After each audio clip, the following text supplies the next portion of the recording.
Good evening, ladies and gentlemen, and welcome to another episode of Paint Desk Ramblings. Tonight, I am joined by Henry P. Miller, back on the show. He is, of course, the host of Ammertime. How are you doing? Good, thank you. How are you doing? I'm fine.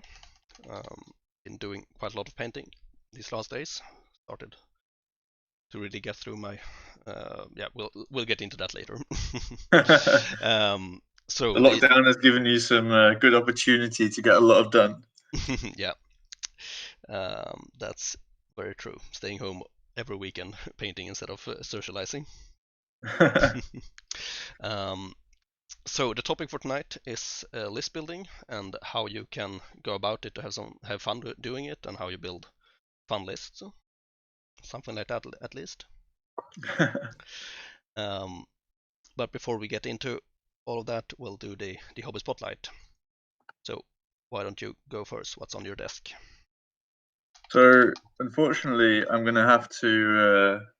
I know this is called Paint Desk Ramblings, but I'm not actually painting anything today. I'm doing a lot of modeling or sculpting. So I just finished this guy here. Don't know if you can see. Whoops, dropped him. Don't know if you can see him on the camera. So it looks like a corpse of some sort. Yeah, exactly. It's going to be a corpse. I just did the green stuff on the shoulders and the knee where I've like repositioned the model. Yeah. And he's going to be a corpse on this guy, which is like a Forge World Skinwolf for my Vampire Covenant. Yeah. And in his hand, there is. You can probably see like a pin coming down. I don't know how blurry the image is. There's like a pin there. Yeah. So in his hand, he's got a head with a pin connected to it. Yeah. And I'm going to put some more green stuff around the pin to make it look like a spine. So the idea is that the wolf has like pulled this guy's head off, and with it has come his spine. That's gruesome. That's what I'm working on right now. Nice. And I've also been this morning. I just finished my Kestrel night conversions. Like a guy like surfing on the back of a Kestrel knight. I've just been green stuffing around the neck and shoulder areas again. Yeah. Doing some reposing. Yeah, exactly. That's completely fine to do do on the episode. So yeah, that's nice. Reposing can be a lot of fun, and can really achieve some great improvements to otherwise quite boring models in my experience. Yeah, for sure. But it's quite a lot of work as well. Yeah, it's surprising how time consuming it is, and just all these small positions, but it also makes like a big difference to your miniatures. Yeah, that's very true. So for myself, I am working on my Empire minis, the heavy infantry. So I've been building these for a long while, painting some other stuff while building them, and now they are finally on the table. This is the 4th batch, so number 16 to 20. And yeah, it's coming along nicely, I think. The models... You're doing batches of 5. Yeah, and I do a batch of 5, paint them up everything but the metal, then another batch of 5, paint up everything but the metal, and then I varnish those 10 and paint the metal on those. Why do you leave the metal to last? Because you don't want varnish on it? Yeah, because I use AK Interactive Ultra Matte Varnish, and if you use that on top of metal, it loses all shine. Okay. Everything. And besides, metal paint is very tough, so you don't really need to varnish it. It is actual metal in it, so it is quite resilient. So the models I'm using is, a lot of them are a mix of different generations of Empire state troop models, these 3 guys here.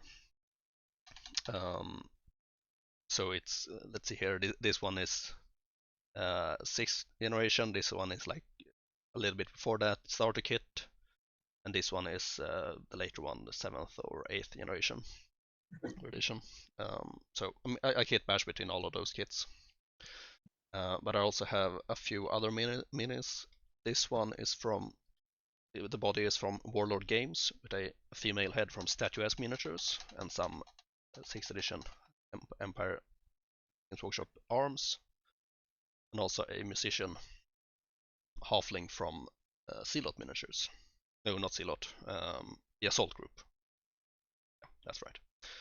So, and I think we should use this opportunity to say that if you want to look at some more of your Empire miniatures, you can check out issue 21 of the Ninth Scroll, which will be released on the 1st of May, and you can get some nice close-up pictures of some of your units in full. yep, that's in the works, definitely. So thank you. So yeah, that's what on my desk. This batch is, at the moment I'm working on the skin, which is something that I'm taking a lot of time to work on these miniatures to get it right. So that's me. We shall move on to news then. Let's see here. So first up we have Raven Twin Miniatures. They have released a Chaos Dwarf Chariot, and it's not really a store. You can become a patron of them, and then you get access to all of the STL files, so you can print these miniatures. And this one you get access to if you join up before the end of May. This model is really nice. Like it makes me want to start Infernal Dwarfs. Yeah. Just this model, it's so cool. I can agree. And I think there's been talks on the forums about a new entry, the Infernal Dwarfs, which is a Khadeem Chariot. And if there ever was a Khadeem Chariot, then this is it. Yeah, I'm not sure if they made it because of the announcement that there would be an Infernal Dwarf Chariot, or whether it was more of a coincidence. But either way, it's really nice to see that there's some models out there for the new units that are coming in the Infernal Dwarfs book. Yeah, I mean, I can't imagine that they did it because of that announcement. I mean, it must take a lot of time to design something like this. So I'm guessing it's a coincidence. Yeah. But either way, we got a cool miniatures, so yeah, that's nice. So check those out. Become a patron if you are interested. And if you have a 3D printer, yeah, something like that too. I think. I mean, there are services to get around that. I can send a file to someone with a 3D printer and get the model back, but there's an extra cost, of course. And I think you'd need a pretty good printer for the detail on this thing. You can look here, the floor of the chariot. Here you can see. oh wow. Yeah, it's a lot of detail. So yeah, that's cool. So moving on, the next piece of news I have is from Mom Miniatures, MOM. I'm not sure if that's supposed to be pronounced Mom or Miniatures, or what it is, but they are doing a Kickstarter, and it's already fully funded, with 1,000 euros to spare, and there's 7 days to go. They are doing a lot of Chaos models, and some Empire models, and some Dwarven Hold models, basically. So I will probably back it, if only for this model here, a giant, Imperial Giant. Can never have too few of those. But there's some nice stuff in it. So will this be one that you convert to hold a volley gun, or will this be just a? This will be a little brother with a club, I think. Cool. I have a model to convert for the volley gun already. I have my eyes on a big fan of Suna giant as well, Big Brother. Awesome.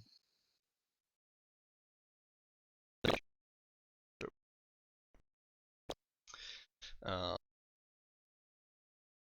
but yeah, Is that all the news you have? you have one more that's not.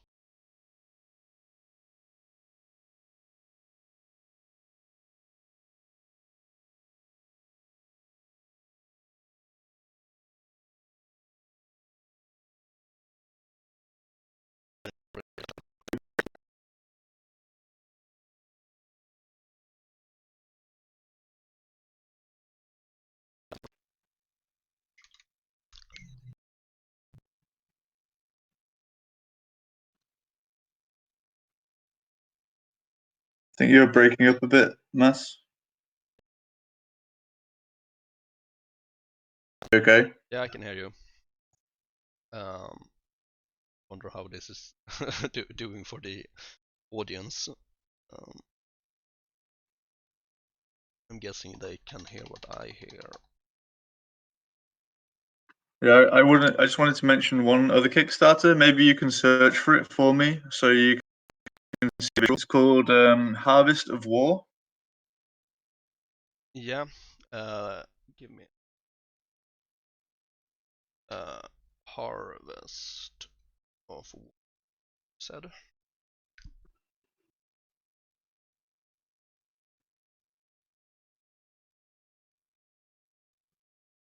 Hmm.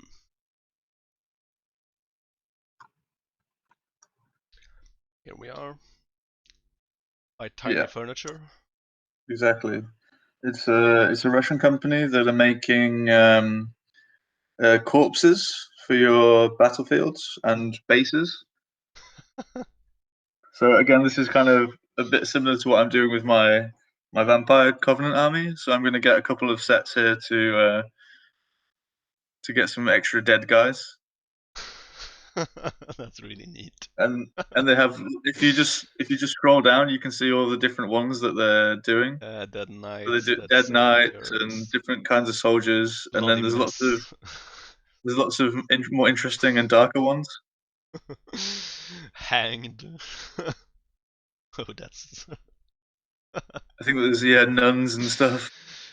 orcs, dread elves, ghouls, orcs, goblins, kobolds, destroyed skeletons, dead evil eye, dead giant. Might have to get that one.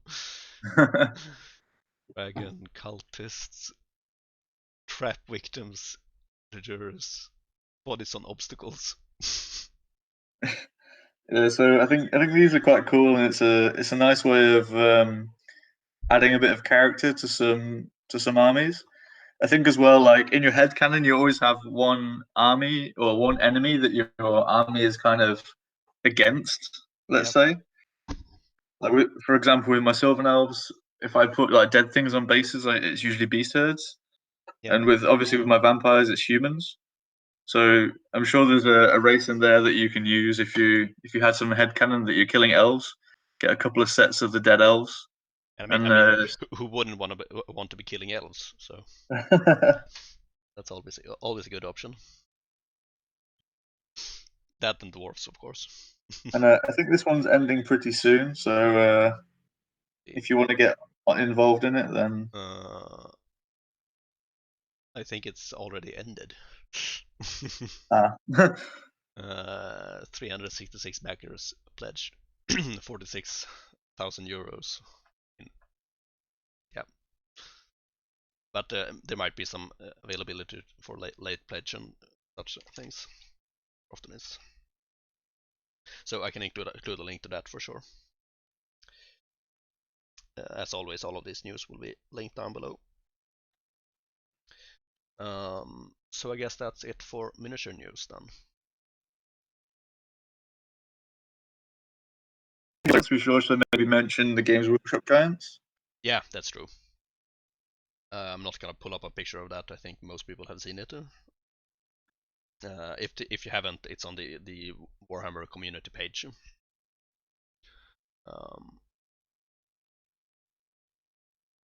But yeah, those were some very very cool giants. I think the only bad thing will be how much they cost. Yeah, that's could be an issue. I will probably get myself one or two to use in my One or two. yeah, of course, to use in my Oaks and Goblin army. If you want a tip Yeah. for a large giant model, you can get one from Mantic, which is probably about the same size as one of these new Games Workshop ones. I already have it. Gonna paint him up for my Oaks and Goblins quite soon. Okay. And it's a nice giant for sure. Yeah, it's really nice, and it's about a third of the price of these. Yeah. But that's a good tip. Thank you. Okay, so the other piece of news I have is about Veil of the Ages. So he's doing a tournament, Piteglio, in the arena with 4 countries, and I'm on it representing Sweden. Nice. It's going terribly. 2 games, 2 losses so far. Is it quick starter size or? It's the arena, so it's we have teams of 2, so there's four models in the arena. Okay. Battle it out. Last time it was Sweden against Germany, and there's always this dwarven king that destroys us Swedes. Today he had to take 2 AD saves on 5 up and 3 on 6 up, and he passed all of them. Oh. So that wasn't good. Meanwhile, I had a daimyo, which is a homebrew sort of samurai character, and I had to pass 3 saves with 6 up armor and 4 up fortitude. I failed all of them and died. Okay. So that didn't feel fair. But So how do these arena rules work? Is it based on the 9th Age rules? It's pretty much 9th Age straight out. It's a 500 point character against another 500 point character. Okay. And they use the free for all magic cards, which uses just fail tokens. There are no basic dice, so there's no dispelling. Okay. Yeah, so pretty neat. Cool.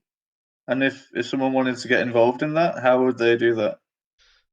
You can always get involved by just looking at the YouTube videos, I guess. But you can also just shoot a message to Piteglio on the forum. I'm sure he can hit you up with something. Always looking for more involvement, I think. So I'll include a link to his YouTube channel down below. But yeah, I think that's gonna do it for news.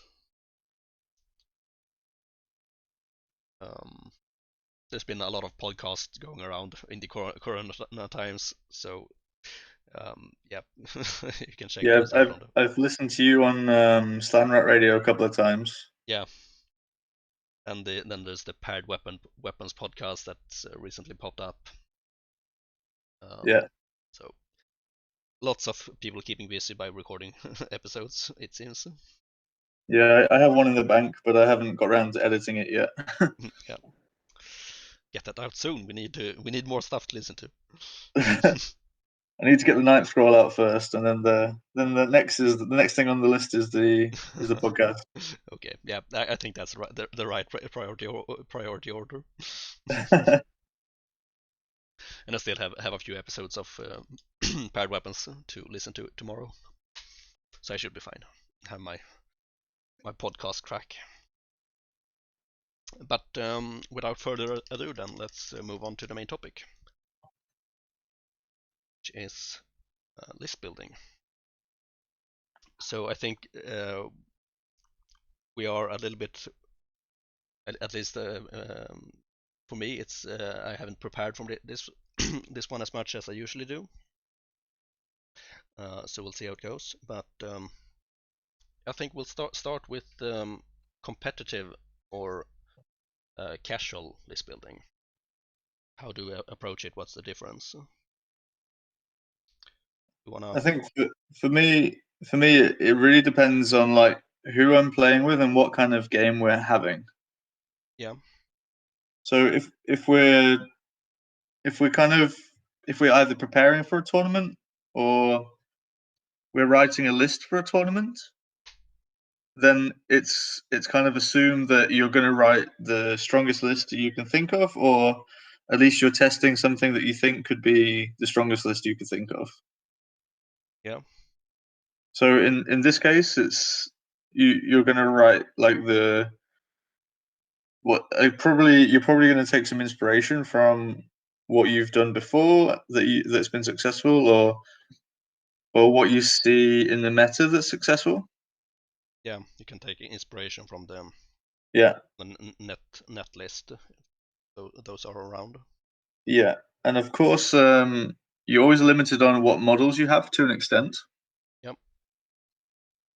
So, so I think the way that I go about writing lists, if in a competitive way, is firstly, I mean, I'm largely speaking from a high elf perspective because I've been playing high elves as my competitive army now for a long time. Yeah. So it's a little different, I think, with each army. So with the high elves, I kind of decide the things that I want to play with, and usually that's a dragon and swordmasters. And then I build my list around what complements those tools.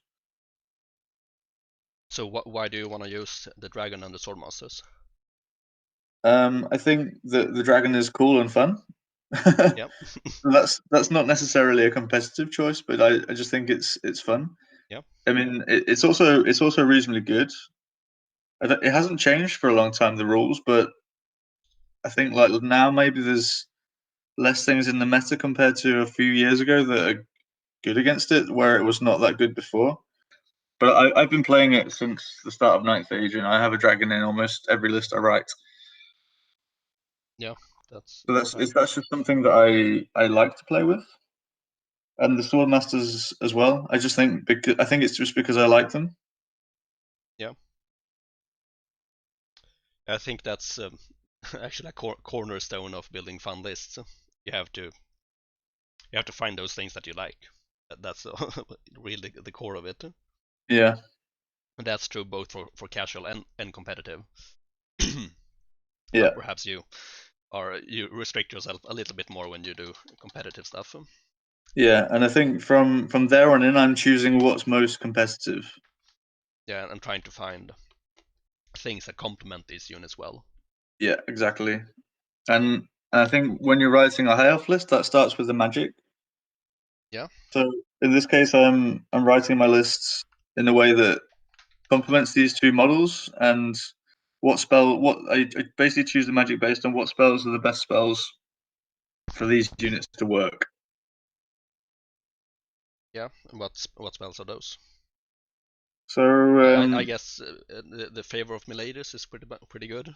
yeah, that's really a cornerstone of my lists at the moment because it really protects the swordmasters in the shooting and in the magic, because obviously they're only resistance 3 Ls with a 5+ armor save. Yep.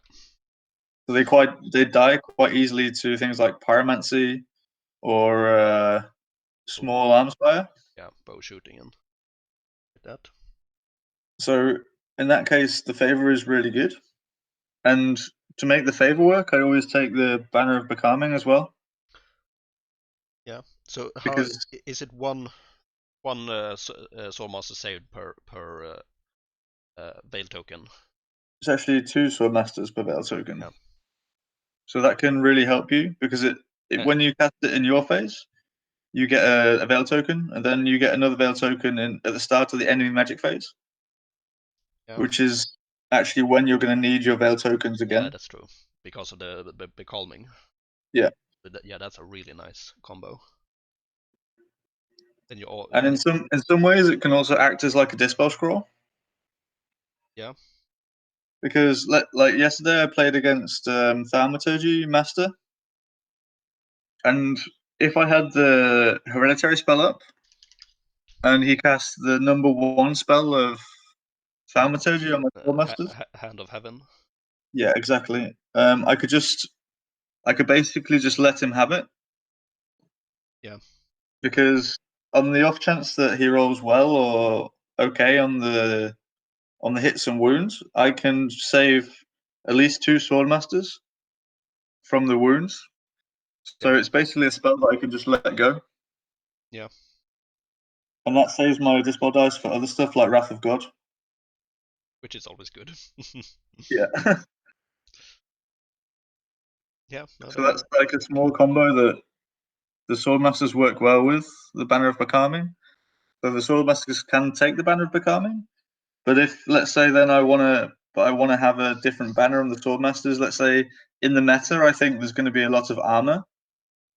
The Swordmasters are only AP2, so I might consider a Rending banner on the Swordmasters.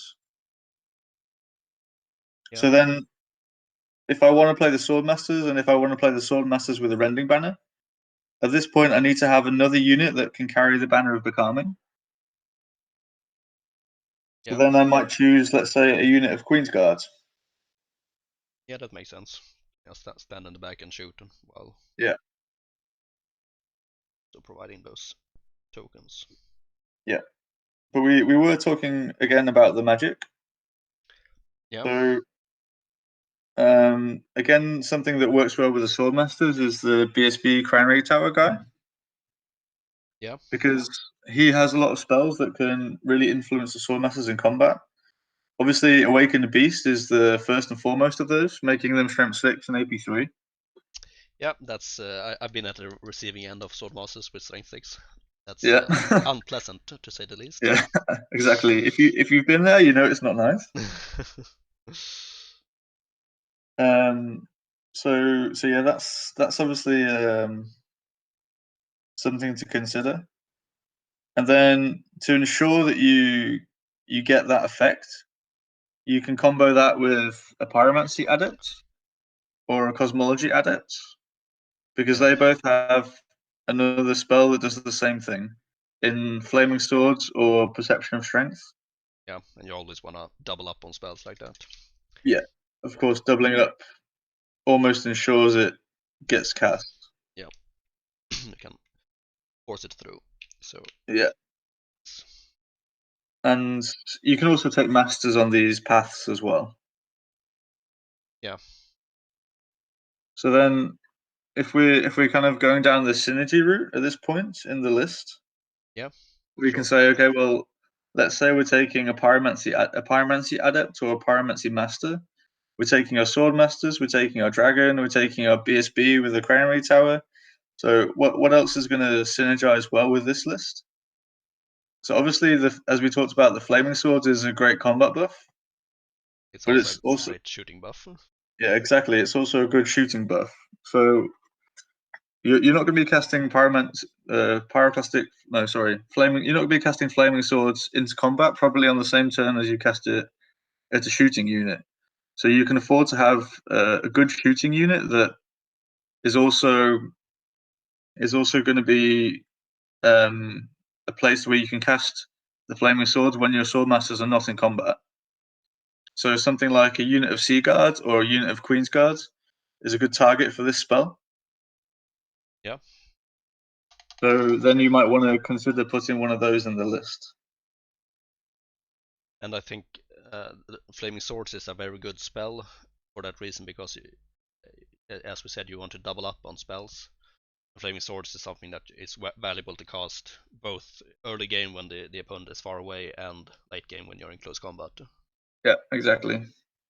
So I think in this respect, when I'm building a competitive list, I'm thinking about what units I want to play, and then what units and what magic pass are working well with these units, and then kind of my list follows a natural progression in that respect.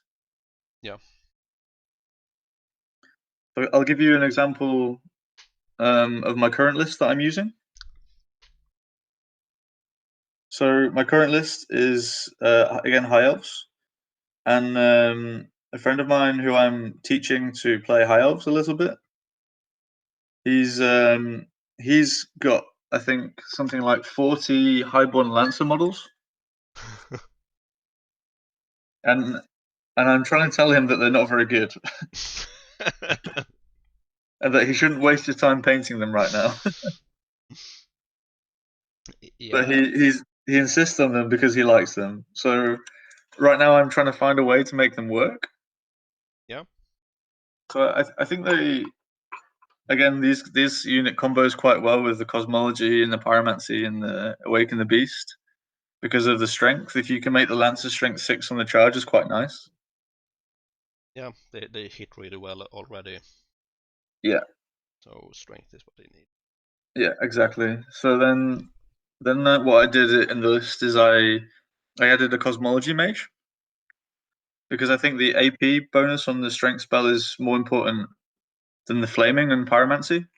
Yeah, So in that respect, I went with the cosmology mage instead of the pyromancy mage. yeah. And then I thought, okay, what else can make this unit work really well? So I added a prince with a nova flare into the unit. That always ups the damage. Yeah, and it also helps them grind a bit as well Yeah, with the one use only effect. that's true. And and I also added something which is a bit new, which I've not seen anyone else doing, is adding the navigator's banner to this unit. So they get distracting when they charge. Yes, exactly. Yeah. I actually forgot about that yesterday when I played. It probably would have saved me Yeah. some lances.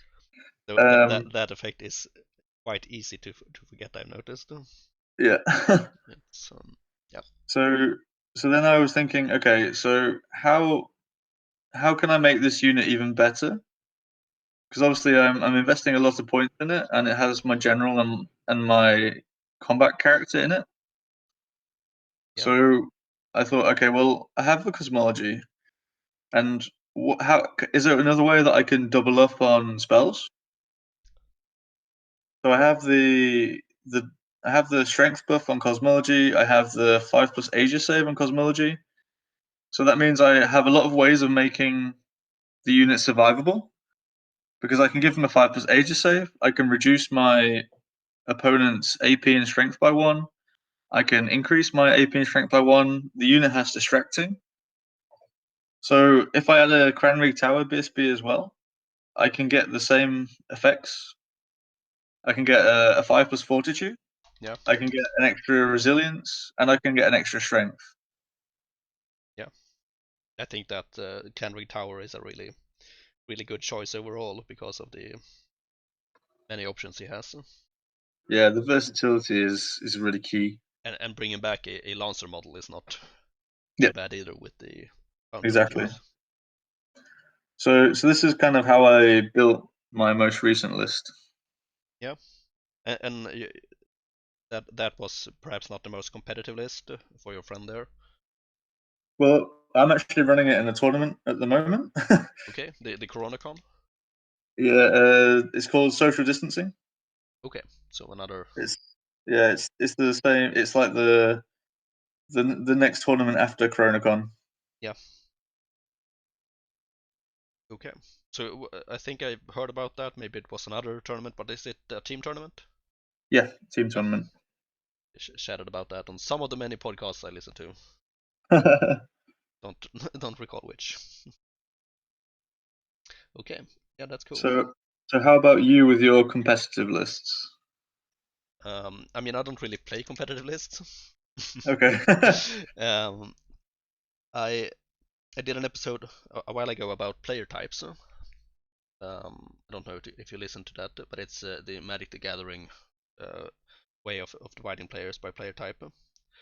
And overall, I think list building for fun is something that Johnny enjoys quite a lot. Create a challenge of doing something that he finds fun and then doing well with it, proving that Yeah. he can win with an unconventional list. And this part about being inspired by net lists and things like that's more of a spike move. And also, if you have your list that you constantly tinker on and try to improve, that's also a spike move, the tinkerer.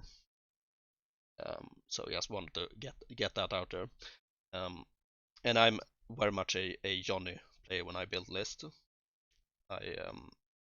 I do very much the approach that you mentioned about picking a cool model, something that you really like that you want to use, and then try to build a list around that you feel can do well. Yeah. And I've done that with Orcs and Goblins quite a lot too, where I have this Wyvern model that I converted long ago, with a shaman on top. And I mean, can you even have a women with a shaman these days? Yeah, you can. It just has to be a monster. Okay. So it's gonna be an expensive model. And I mean, this was never a good choice.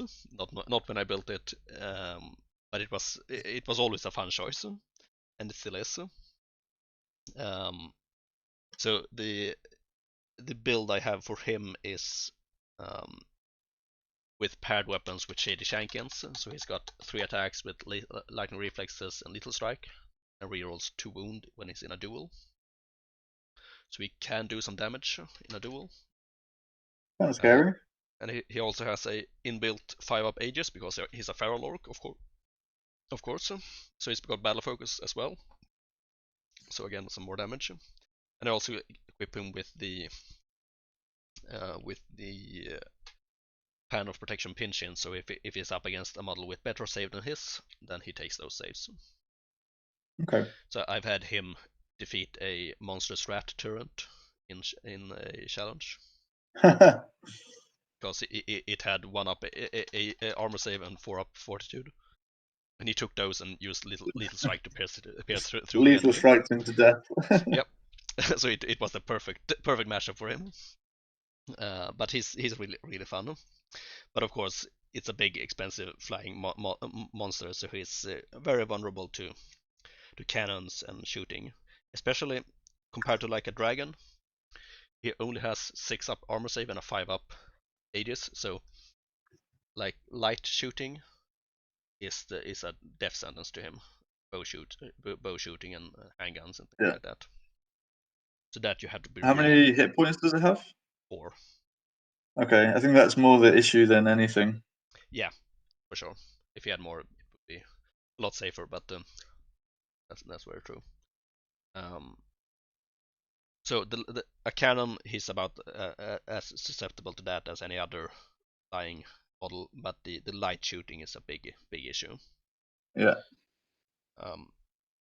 But for list building, I found that the most important thing you can do is target saturation. You have to provide the enemy with targets that are even more important to shoot at, and try to divert the fire. So I brought this to tournaments a few times, and I always have 2 wrecking teams in the army. Those draw a lot of attention, and I include giants and war machines and a lot of things like that. Did you have any spiders? I don't like spiders, but I mean, if you don't are more clever than I am and like spiders, then definitely include those as well. They draw attention too, and you can even hide him behind the spiders, which is very useful, I think. I do include giants, so I'm gonna get myself paint up a big brother giant, and I can hide behind him as well. So he's not quite as tough as a spider. Have the same number of health points, though? Yeah, I think so. Yeah, that's true. But no armor, or a 6-up armor, I think he has. Almost no armor. But yeah, that's a fun build, and I've approached the Vampire Covenant a bit similarly, quite a lot, where I converted up a while ago a Nagash model to use as a vampire count on Colossal Zombie Dragon. I mentioned him in my VCVig episode. Yep.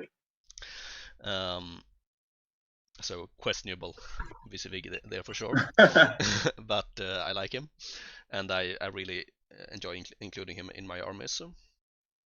And to make him work, one thing that I found is, again, target saturation. So I have a Shrieking Horror in the list, and a Varkolak, things like that. You quickly run out of Swift Death space though. I have a kind of similar situation as you. I have this massive zombie dragon model that it's a Games Workshop zombie dragon, but I pretty much put it together from scratch and built like internal organs and placed it on top of a cathedral that I also did a lot of conversion work on. And it's like a massive model that I can't usually when I usually cycle to tournaments. Yeah. And I can't take it on my bike because it's too big. Yeah, that's a whole other level of consideration when building lists. Yeah. So the issue that I've had is that I just don't think it works, and I'm struggling to find a list that it works in with the colossal zombie dragon. I think it's too expensive, and I can't physically can't write a list that I think works with it. I mean, the colossal upgrade is not worth it too. No, it's a massive downside. Yeah, that's and sure. It limits your characters, and it limits your Swift Death too much. Yeah. But if you're stuck with a big model that you want to use, that's what you're gonna use. Yeah. So what do you use him for bloodline wise? Is it von Karstein? I've tried. There's not so much shooting in the Danish meta, so I don't think you necessarily need the von Karstein with the Stormcaller. Yeah. So I've tended to run it. I've run a Nosferatu one with the blood magic before. Yeah, that's my go-to choice. And I've also run a non-bloodline with the extra range on the spells. Yeah, arcane knowledge. Yeah, because again that combos well with the occultism magic. Yeah. Because then you can get the grave calls at 18-inch range. Yes, that's very nice. However, be very careful when you're casting Pentagram of Pain. Yeah, that's it's a 27-inch range then. Yeah, well no, the aura version. Yeah. It's a very big base. And a very big base, yeah. That's and an extra range on the aura as well. Yeah, that's true. So as I said, I usually run Blood Magic Nosferatu, and I do run Occultism. Because then you get something that you often don't have otherwise in a Vampire Covenant army, which is ranged damaged. Yeah. And that's really important. One thing that I want to take advantage of with this type of list, because I usually run this guy as my general as well, because it's freaking Nagash. He has to be a leader. He's the biggest guy on the field, so he has to be the general.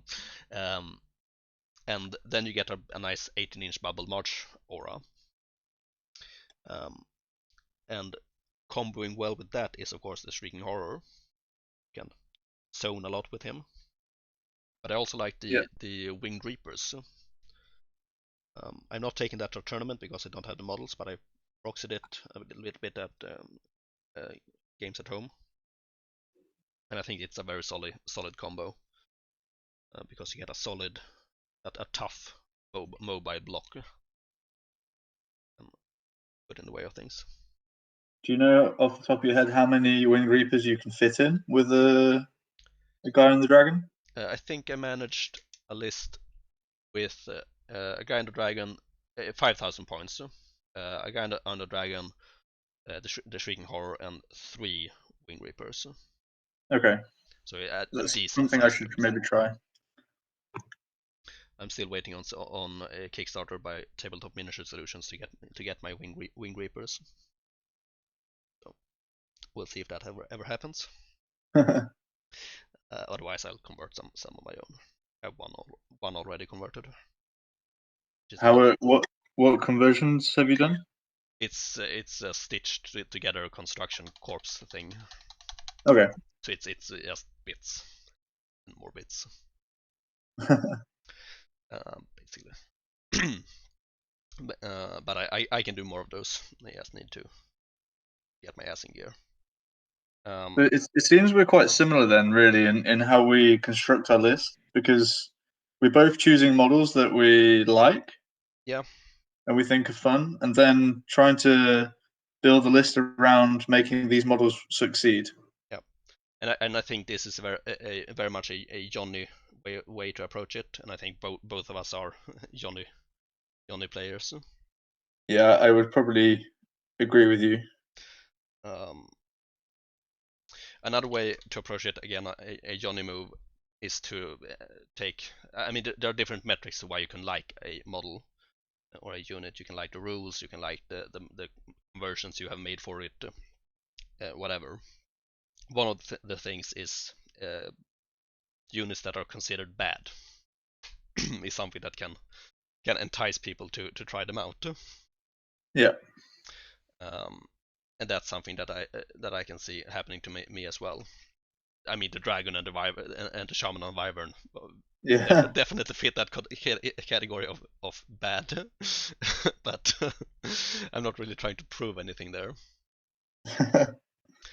But I have done that with spectral hunters. Okay.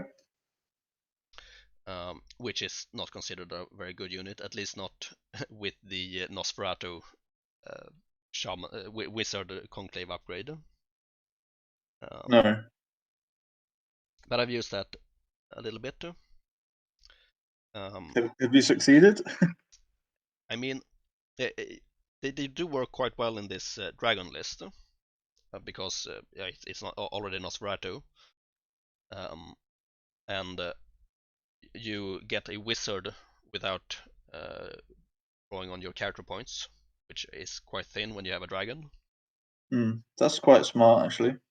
And you also, I use a setup where I have, see here, I think there was some clever thought about doubling up on spells, but I can't really remember it. What spells do you have access to with the conclave? They have Raven's Wing, which is great. Yeah. You can take the Unholy Tome to get another magical move spell. Yeah. Which can be very, very smart to do. And fit that on the dragon because he usually doesn't have that much else to take. Because he can't take any protection really. Yeah. One thing that I do like to take on the dragon though is the Cursed Medallion, because then even if as a Nosferatu vampire he can dish out some hurt against a single target. Yeah. And you can also take Perception of Strength on the Spectral Hunters, and those are usually the two spells I take. There's one more, but I can't remember which one it is. And you don't really think you can double up on that effect though with Nosferatu. Not unless you take evocation. Because Whispers of the Whale. +1 strength and is kind of similar to reroll to wound as well. Yeah, that's true. Yeah, and maybe I think actually maybe I did that now that you may mention it. I think I did have a ESB Nosferatu with evocation. So yeah, that's a good call. But another little thing about the Spectral Hunters is that when you upgrade them with a champion, they can suddenly be targeted by a few of the occultism spells, like yeah. Hand of Glory. So you can up their Aegis save to 4 up against magic. That's good. It But doesn't affect. you don't increase the regular save though, No, right? because it's max 3 up. But So that's quite interesting. when in a tricky situation, you can get that to a 4 up against magical attacks, and that can be very, very useful. Yeah. And it's a mobile unit that draws a lot of attention, so again, it combos well, and something that takes a lot of use of the 18-inch bubble, because they can't march otherwise. So I like that in the combo with the dragon. That's quite a smart idea. But it's not. It's still not really a very competitive list, but it is a very fun list to play. I usually place around middle of the pack in tournaments. I always aim to gain 50 points, and I can do this with this type of list. Awesome. Maybe it's something I need to try with those spectral hunters. Yeah. Let me know how it goes if you do. Yeah, I might do that. So, yeah, I think that's one of the most important ways to approach building fun lists. Take a model that you like and try and make it work.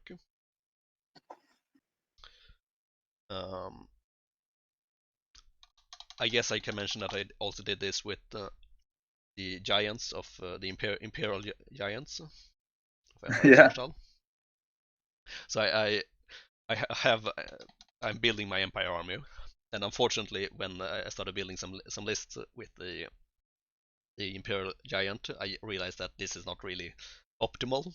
I think you can build a very nasty gun line with the volley gun giant because it doesn't count against the limit shooting imperial armory. But I don't think that's the best, or at least not the most fun use you can have of the giants. Have So you actually played any games with the new giant? I have not. I need to do that, but I don't use universal battles, so it's tricky in these days. Okay, well, if you can make it to Denmark for a tournament maybe in October, then you could have an opportunity to run it. I don't think I will have my army ready for that, but we'll see. It's a good motivation, I guess. For sure. Um, and I really need to stop painting core units and paint something else. um, but one combo that I found with the giant that seemed really fun was he's a support unit, obviously, and you can take a knight unit, make it knightly orders, and put a knight commander in it, who's the general, and then they gain parent unit. So you can have the giant tagging along the knights because they are the same movement, Yeah, that's and cool.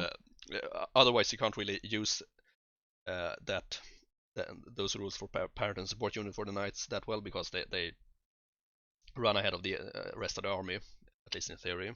You can of course play defensively and things like that, but the giants can actually keep up. Do you with the support unit rule? Yeah. Do you gain anything from a support unit when the parent unit charges? No. Okay. But it can be very good as a counter if you are going to get charged.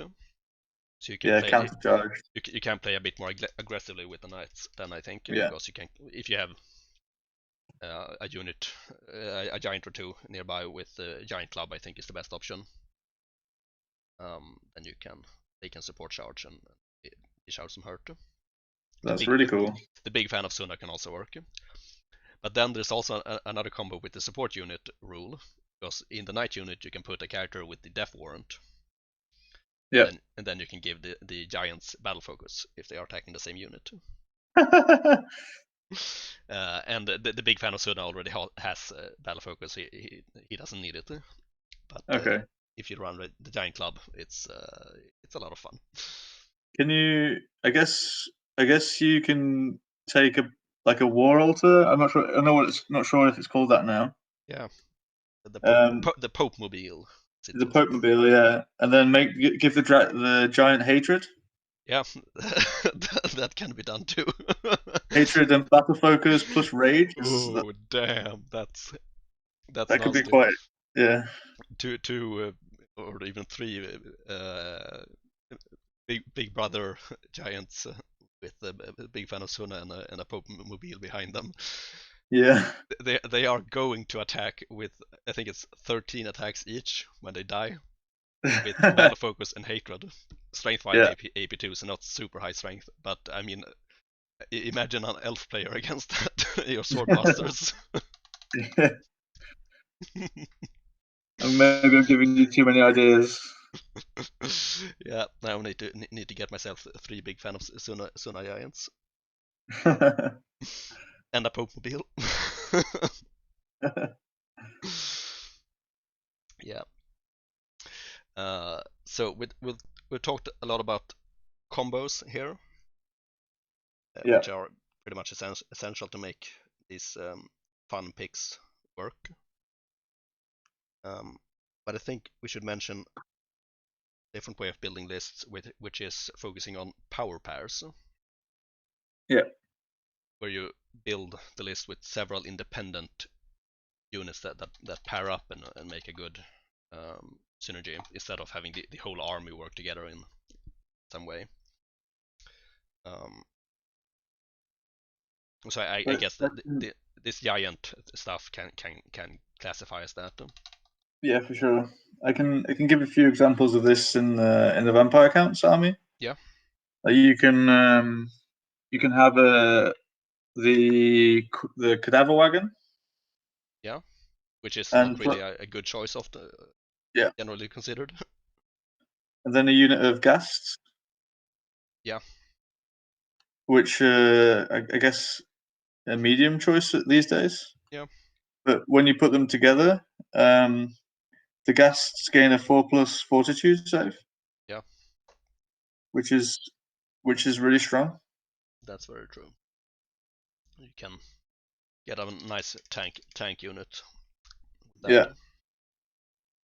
Resilience 5 and 4 up fortitude is quite rare. Yeah. So I think something like that can be quite good. Yeah. Sure. And I think they can actually work quite well independently. As always with a Vampire Covenant army, you need the general range to march, and spells are key to victory, I think. But Yeah. they are still very, very resilient even on their own. Yeah. Well, the cadaver wagon can kind of sit behind them in a unit of zombies, or just on its own, and be fairly safe. I think he's large and tall, so he can be seen behind. Yeah, he can definitely be seen, but still fairly safe. if he's in a unit, and it also has a fortitude to save itself. Yeah, it's true. It is quite resilient. And if they're shooting at your cadaver wagon, then they're not shooting at other stuff. Exactly. In the same vein with the Vampire Covenant, I've been using a von Karstein list where I often include a unit of Barrow Knights and put a a Vampire Courtier in them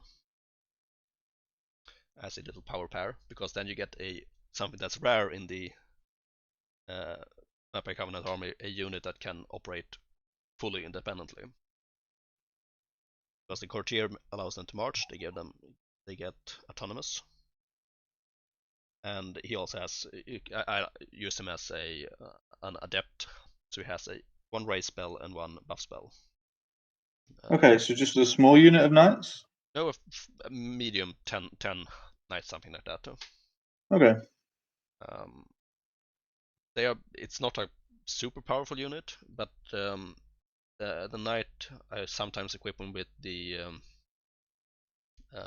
Blood Drinker, the True Thirst upgrade. So he can keep the unit alive quite well.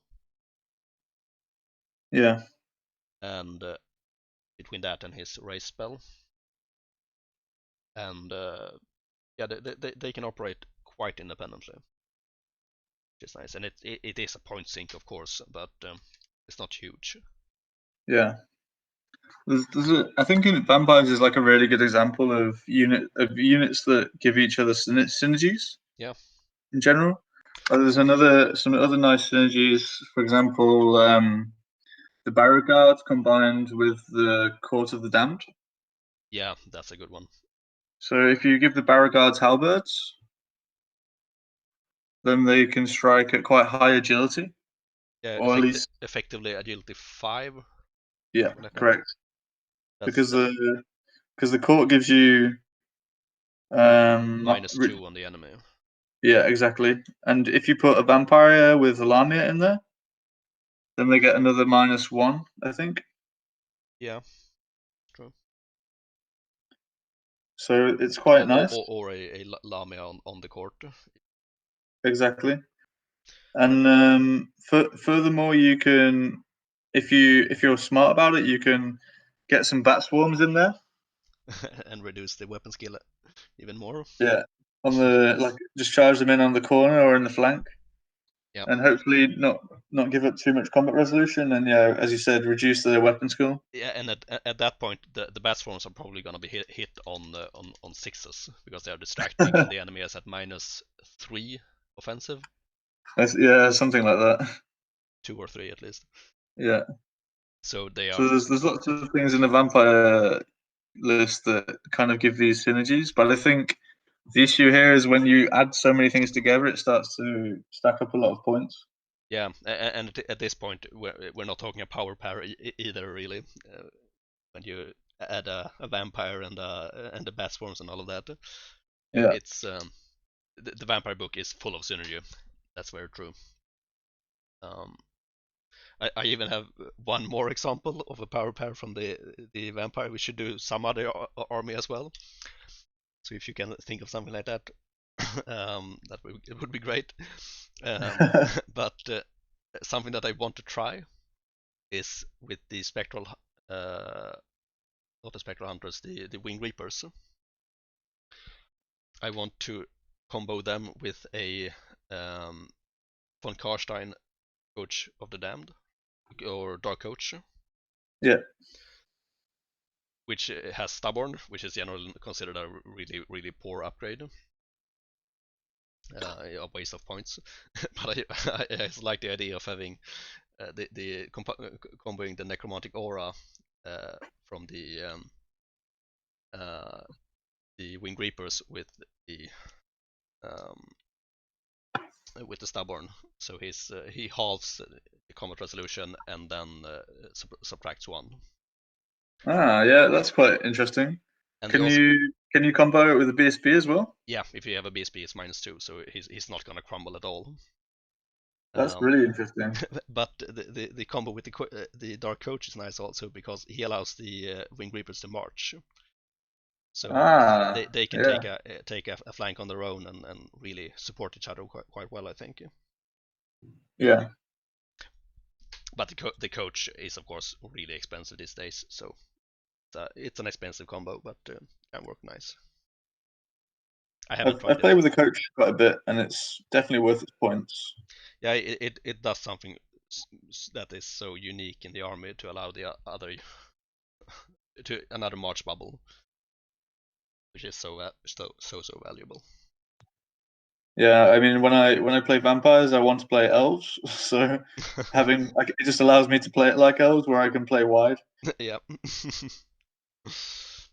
So one combo that I thought of while you were talking about the coach, was the double beast giant with beer barrel. Yeah. So this is an interesting combo because it gives you 2 vanguarding units. Yeah, 2 vanguarding giants. Yeah, 2 vanguarding giants, Which and is scary. which is it's a little scary for some armies because they can move 26 inches in the first turn. Yeah. Which is quite fast. Sure. and they work really well together. Because if you're putting pressure on someone's line, then it's quite probable that one of the giants will die, but the second giant will likely survive and be able to charge something on your second turn. So comboing these two models together, I think works really well. Yeah, I mean doubling up on any monster is a well-tried technique to ensure that at least one of them survives. Yeah. Gets into combat. That's very, very, very true.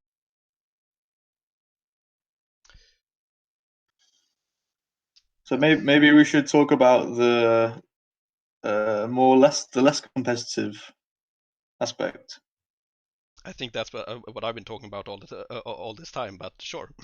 I mean, okay, well, I think for me it's a little different. Like for me, we've been talking about ways to play competitively, but with the models that you want to play.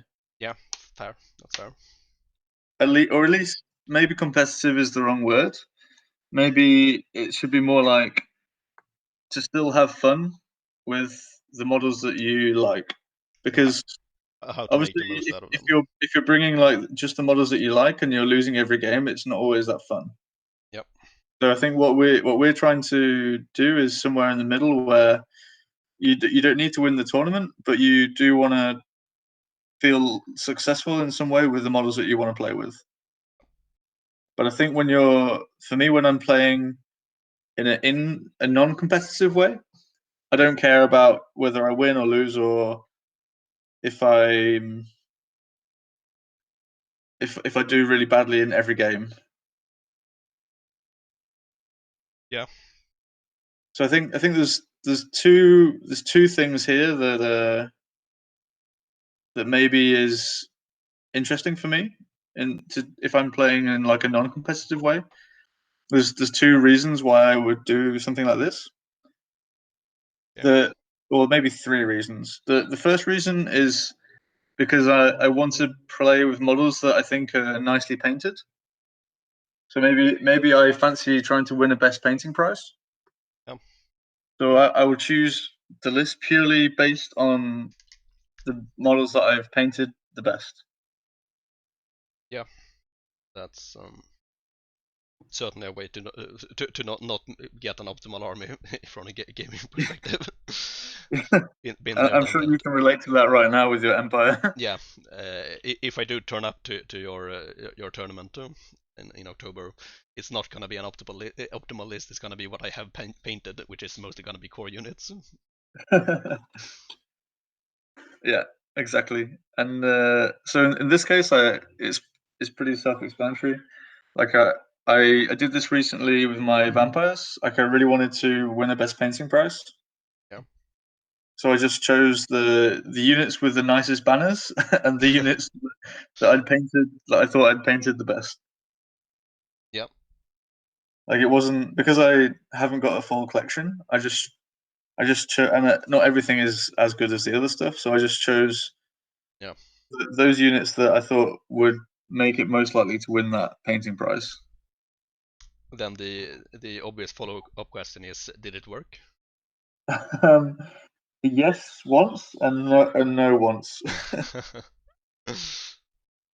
So yeah, I did it once in Ireland, and I won the best painted, and I did it actually once in Sweden. Yeah. And I did get nominated for best painted, which was nice. Was it at VetCon? Yeah, exactly. Yeah. But I didn't win, unfortunately. There was some much nicer armies there. Do you remember any of the other armies? Yeah, I don't know the names of the guys so well. Yeah, but if you describe the army, I might remember the. There's a guy called Simon Holm. Yeah. Who has a warriors army, which is like really nicely painted. That doesn't ring a bell, but okay. Yeah. I think he's actually a Danish guy, but he lives in Sweden. Okay, maybe southern Sweden then. That can explain Yeah, why I yeah. don't know about him that well. There was a demons army. Yeah. But I don't remember what it what it was, how it was painted. There was Casimir the Swede's army, which is obviously a really nice Undyne Dynasty's army. Yeah. And I feel like there could have been an Orc and Goblin army that was painted really nicely. Okay. Yep. But I'm not sure. Either way, I didn't win that, but I did get nominated, so that was also really nice. Okay. Yeah, I can definitely relate to the situation. I did that at a team tournament. The only team tournament I've been to actually in BSK, where I also the Vampire Covenant, and also I wanted what I really wanted to include was my BSB, the Barrow King BSB, because he had my nicest banner, freshly painted, and it wasn't a good choice, but I really wanted to include him, and it didn't go that well playing wise. But Did you win Best Painted? Yeah, I think I did. Awesome.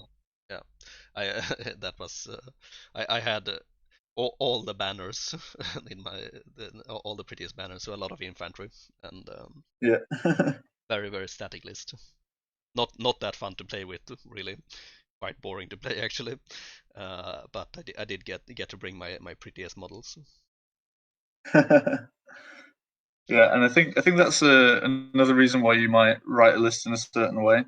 Yeah, does So I affect. think the other like non-competitive list building for me is if if I'm playing like a friendly game Yeah, against someone, and it doesn't really matter, and we've kind of agreed that it's going to be a friendly game.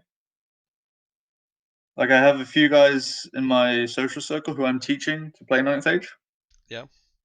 And So then I played. you definitely don't show up with the toughest stuff every time at Yeah, least. yeah, exactly. So I actually played a game recently where I tried to write a list that I thought was fun to play for Yeah, me, and that the my opponent would have the tools to deal with. yeah, So I knew he was playing High Elves, and I knew he was playing with Pyromancy, so I took two Varkalax. yeah. So so he would have good targets for that. Yeah, exactly. That's very considerate. And and also the Varkalax allow me to kind of teach him how Vanguard works. Yeah, Again, with, like talking about the Giants, having two of them is nice. But it also made it like a good teaching point. yeah. How you have to consider the vanguard and the move during Yeah, the yeah, deployment phase. exactly. So it allowed me to kind of illustrate that point when we played, and we kind of took the deployment really slowly, and we talked through all the possible options. Yeah, And after we finished, I showed him where he made mistakes, and then we like re-racked, and it just gave me an opportunity to really kind of teach him a little bit how to consider these things in deployment phase. yeah. It's a good point. So I think this is something, um, to have fun games. You kind of also need to consider your opponent, especially if it's someone who's new. Teach them the game, then it's not a good idea to bash their teeth in. Yeah, But overall, I think, um, a fun list is something that the opponent also thinks is fun. yeah, exactly.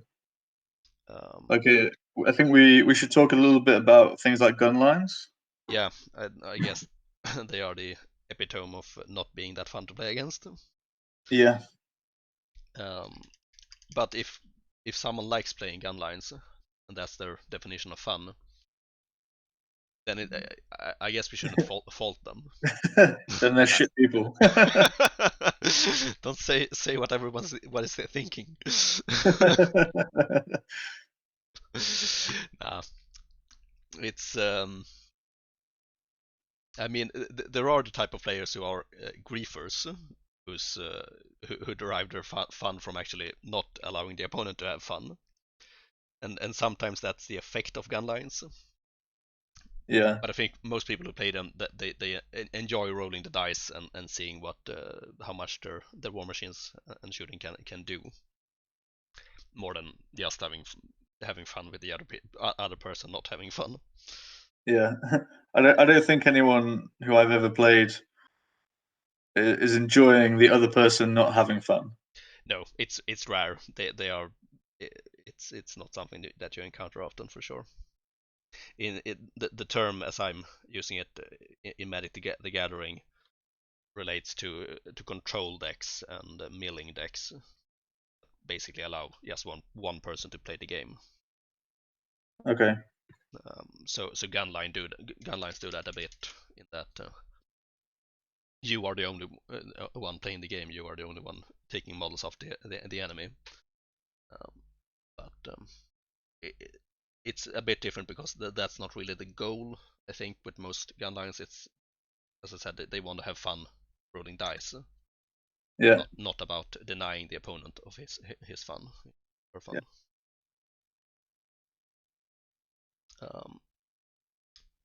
But it could be something to consider if you want to write fun lists that are fun to play against as well. Then gunlines are probably not the best options. Yeah. Yeah. But unless your opponent likes the idea of the last samurai cavalry charge, then yeah. I mean, it can be very scenographic, so it's evocative, but most people want to get into combat and roll some dice there as well. yeah. Um, I think one interesting point that I have is, as I said, I'm teaching a few guys at the moment how to play, and one guy is really new. He's only just started. If you tune into Ammertime Podcast, his name is Alex, and yeah. he's been on a few episodes now. And he tells me that he doesn't want me to go easy on him. He wants me to go like full speed and not no bullshit, and Yeah. just teach him the hard way. But Yeah. right now I'm struggling to lose games because I'm teaching him the hard way. So one thing that I've decided to do in the future now is, instead of writing the hardest list I can think of, is I will write the hardest list I can think of, but I will have a higher core allowance Oh. than I would than minimum. Yeah. So I just make sure that I'm doubling up in my core, but then I play the game like I would play the game in a competitive way. Yeah. Yeah. That's a good tip, actually, because playing a game not to your fullest is not that fun. No, But if you give yourself a handicap like that, it's yeah, can make it easier for both players to have fun. and I think as well, like I want to learn. Obviously, myself, I want to learn and improve, Yeah. and giving yourself a handicap in points is not necessarily the best way of doing that, because then you're at a disadvantage in that you don't learn how to use units together in the right ways because you have a different combination of points. Yeah. So I didn't want to like just give myself less points or my opponent more points. So I was trying to find a way in which I could still be at a disadvantage but not give up in that respect. Lots Yeah. of points and the opportunity to learn how to use units. Yeah. But I haven't tried that yet, so we'll see. Yeah. Do report on it on the podcast. So Yeah, I'm so I can sure we just will at some point.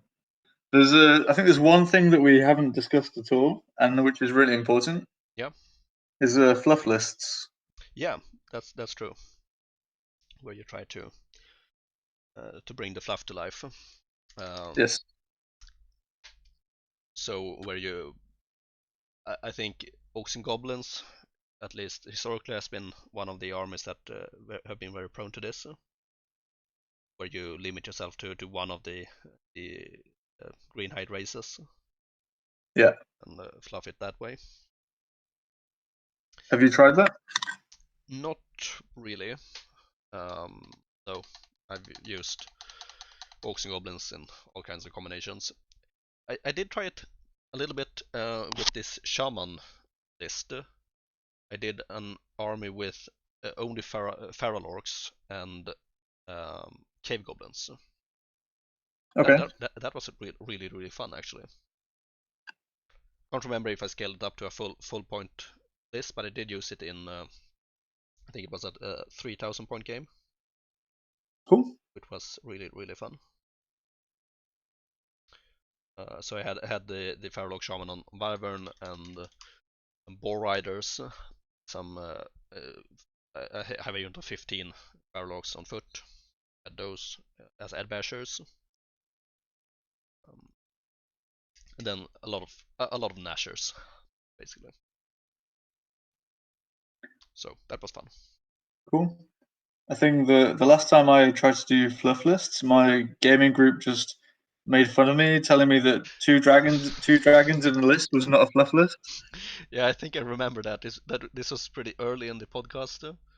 Yeah. You had won a tournament with that list, and you claimed it was a fluff list. Yeah. And they didn't agree with you. Well, in my mind, it was a fluff list. I'd written it like a fluff list. Yeah. You're not supposed to win games with a fluff list. Don't you know that? Apparently not. Yeah, but writing a thematic list is definitely a way to go.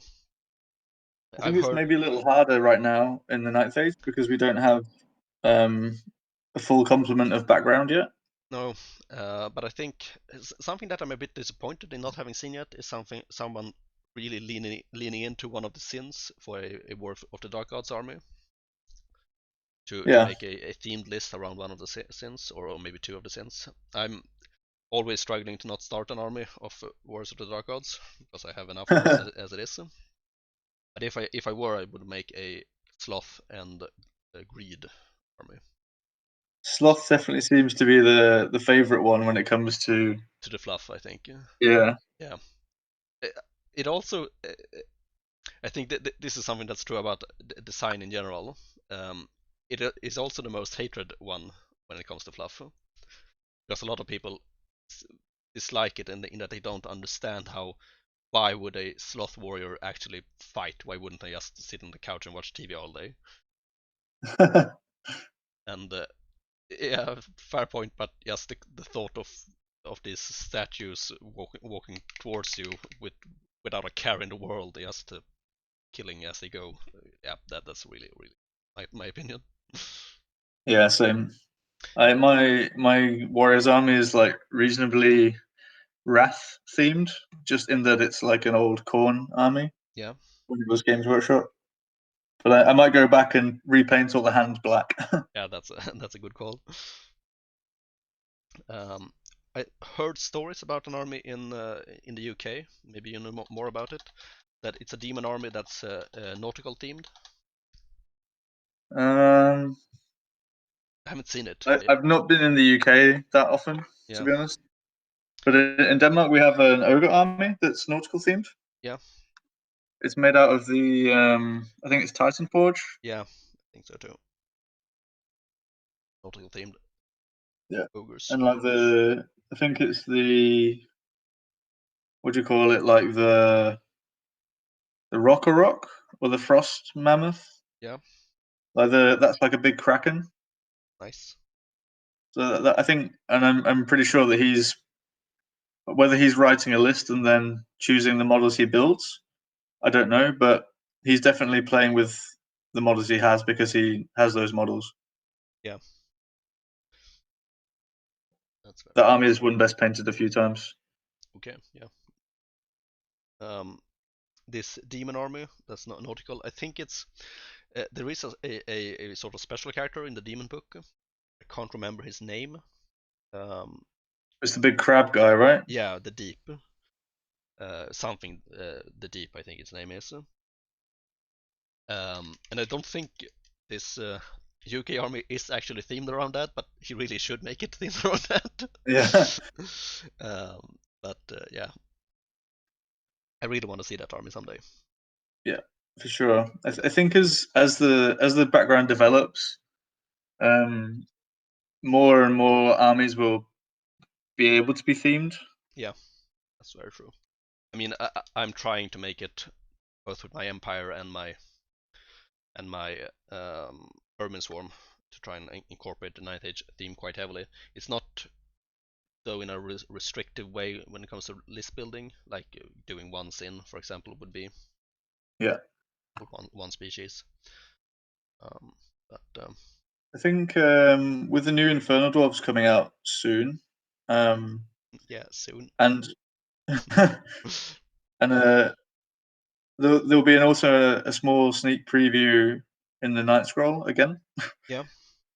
With some, I don't want to spoil it too much, but there'll be definitely some ways in which if people want to theme an army, they definitely can, and that could be based on the type of profit that they choose.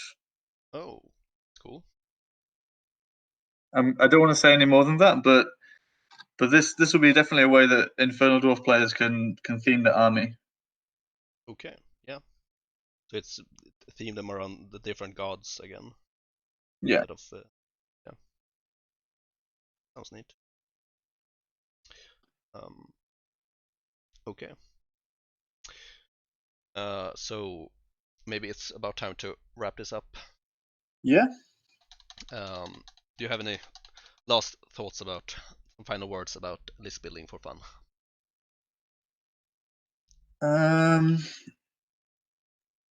I think for me, again, even when I'm list building for fun, I'm choosing the units that I want to play with and I think are fun. Like if I have some kind of headcanon in mind, then again I'm choosing the units because I think they're cool in my headcanon. Yeah. And I think that's the best way that you should go when you're writing any lists, because if you don't enjoy the way it feels on the table, you're not going to enjoy playing the list anyway. Yeah, and I think you're gonna have better results with a list that you enjoy playing as well. Yeah, I mean, I've been in tournaments before where I haven't enjoyed the list at all, and I get fed up, and I don't want to play the army anymore, and yeah, That's a recipe for mostly with my disaster. vampire accounts. Yeah, that's Definitely choose the units that you enjoy playing with, and then you're always going to have fun. yep. That's the core of it for sure. Uh, so I think all that's left to do is to look at what we've gotten done on our desks while chatting. So have you made any progress with the modeling? Yeah, I've actually almost finished all of my Skinwolves. I have 6 of them, but this is the spine that I've sculpted. I don't know if you can see; it's kind of lagging a little. Yeah, but I can see some parts of the spine there. Yeah, Yeah, it's nice. and I've just been kind of filling in the cracks of the mold lines of the Skinwolves. I don't know if you can see the green stuff very well. I don't know how Uh, well it's going up on your screen. I don't see any difference in color, so or maybe on No. the shoulder there. There's some green stuff. Yeah, exactly. Yeah, gap filling is always so much fun. You've actually come pretty far on this guy, right? Oh, Yeah, you had a halfling before, right? yeah, I have 5 guys here on my desk. Up a little bit. So I painted their skin. That's pretty much it I done during this chat. But How many layers are you doing for your skin? layers upon layers upon layers. I'm. You can look at this girl here. Um, I'm working quite a lot with the faces. So I work in Yeah. some red color on her cheeks and a little bit of green color in her eyes, and the lips are a bit red too. There's I find that when I'm doing skin, I kind of run out of space. yeah, That makes sense. it's very small areas of skin often. Yeah, like I'm doing a highlight, and then I'm like, well, if I do another highlight, it's just going to be on top of the last highlight. Yeah, that can be the case. Yeah, tricky. But often, even if you do that, you do get a little bit hint of that transition. Yeah. So I do work quite a lot with glazes and things like that to bring it all together. But still lots to learn about painting skin. It's very tricky. Get it exactly right. But a lot of fun too. So that's what I've been doing. And as usual, I would love to know what you listeners have been painting, viewers, while listening to this. And yeah, I guess all that remains is to thank you very much for coming on, Henry. It's been You're fun. welcome. Thank you for having me once again. Yeah, for sure. Sure you will be back in the future. Yeah, definitely. And want to thank everyone for watching, and we'll see you on the next one. Cheers. Thanks.